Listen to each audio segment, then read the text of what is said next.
لا إله إلا الله محمد رسول الله نحمدہ و نصلی علی رسولہ الکریم اما بعد۔ معزز سامعین، اس وقت الیکشن کا زور چل رہا ہے، پبلک پریشان ہے، کیا کرے ہم کس کو ووٹ دیں، اس کو ووٹ دیں یا اس کو ووٹ دیں۔ کبھی اس کی بات ہو رہی ہے، کبھی اس کی بات ہو رہی ہے، کبھی اس کے فائدے الگ نظر آ رہے ہیں، کبھی اس کے فائدے الگ نظر آ رہے ہیں۔ بہرحال ووٹ تو دینا ضروری ہے، اسلامی اعتبار سے، اسلامی نظریے سے بھی، اور پھر جمہوری اعتبار سے بھی وہ ووٹ دینا ضروری ہے، اس لیے کہ ہم جمہوری ملک میں ہیں۔ تو ووٹ کیا چیز ہے اس کو سمجھے اصل، انشاءاللہ پھر اس کے بعد اور تفصیلی گفتگو ہوں گی۔ مختصر گفتگو یہ ہے، مختصر بات یہ ہے کہ ووٹ کیا چیز ہے سمجھے۔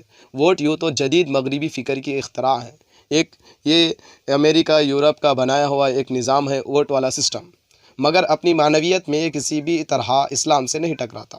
مگر ووٹ والا نظام جو ہے وہ اسلام سے کسی بھی اعتبار سے نہیں ٹکراتا۔ یہ ایک جامع اصطلاح ہے، ایک جامع جملہ ہے ووٹ۔ ووٹ انگریزی زبان کا لفظ ہے، جو ووٹ ہم کہتے ہیں یہ انگریزی زبان کا لفظ ہے۔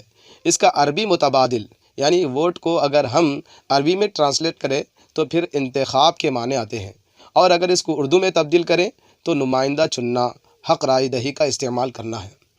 جمہوری ممالک میں پارلیمنٹ، اسمبلی، کونسل، بلدیہ یا اس جیسے اداروں کے لیے عوام کے ذریعے نمائندہ چننے کا عمل ووٹ پر منحصر ہوتا ہے۔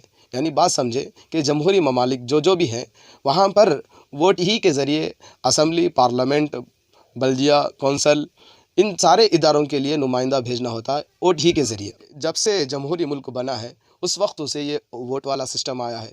حکومت سازی کے لیے انجام دیا جانے والا یہ عمل چونکہ عہد سلف میں موجود نہیں تھا، یعنی جو جمہوری ملک بننے سے پہلے ووٹ والا سسٹم نہیں تھا، یہ جمہوری ملک بننے کے بعد یہ نظام بنا ہے۔ سرپنچ اور اس کے آگے MPTC، ZPTC، MLA، CM، PM، یہ والا نظام قائم ہوا ہے، اسی کے تحت میں یہ ملک چل رہا ہے۔ تو بات یہ ہے کہ حکومت سازی کے لیے انجام دیا جانے والا یہ عمل چونکہ عہد سلف میں موجود نہیں تھا، اس دور میں یہ قائم کیا گیا ہے جب سے جمہوری ملک بنا ہے۔ اس لیے اس کا استعمال قرآن و حدیث میں نہیں ہوا ہے، یعنی یہ تو عنقریب زمانے میں بنا ہوا ہے، 70-80 سال تقریباً ہو رہے ہیں یہ ووٹ والا سسٹم، اس سے پہلے نہیں تھا، اس لیے وہ قرآن و حدیث میں یہ اصطلاح ہم کو نہیں ملتی ہے۔ لیکن معنوی اور اصولی طور پر اس کے لیے ذخیرہ شریعت میں ہدایتیں موجود ہے۔